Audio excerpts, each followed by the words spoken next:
সাবেক বিচারপতি শামসুদ্দিন চৌধুরী মানিকের 900 কোটি টাকার সম্পদের খোঁজে রাজুকে তথ্য চেয়ে চিঠি দিয়েছে দুর্নীতি দমন কমিশন দুদক। বুধবার সংস্থাটির উপপরিচালক সিফাতুদ্দিনের নেতৃত্বে গঠিত কমিটি রাজু বরাবর চিঠি প্রেরণ করে। অভিযোগ রয়েছে, আওয়ামী লীগ সরকারের আমলে প্রভাব খাটিয়ে জাল নথি তৈরি করে 5 একর জমি পৈতৃক সম্পত্তি হিসেবে দেখান বিচারপতি মানিক। পরে সেখানে নিজস্ব ডেভেলপার দিয়ে 7টি বহুতল ভবন নির্মাণ করেন, যার মূল্য প্রায় 900 কোটি টাকা। এছাড়া তার বিরুদ্ধে সরকারি বাড়িতে থেকে ভাড়া না দেয় এবং অর্থ পাচার করে লন্ডনে বাড়ি কেনার অভিযোগ রয়েছে। চিঠিতে পূর্বাচল নতুন শহর প্রকল্পে জমি বরাদ্দ সহ যাবতীয় সম্পদের নথি চাওয়া হয়। VOD Bangla news desk.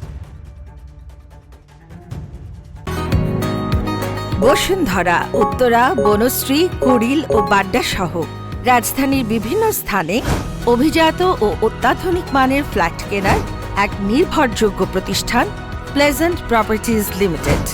তাই আপনার স্বপ্নের আবাসনের জন্য আজই যোগাযোগ করুন।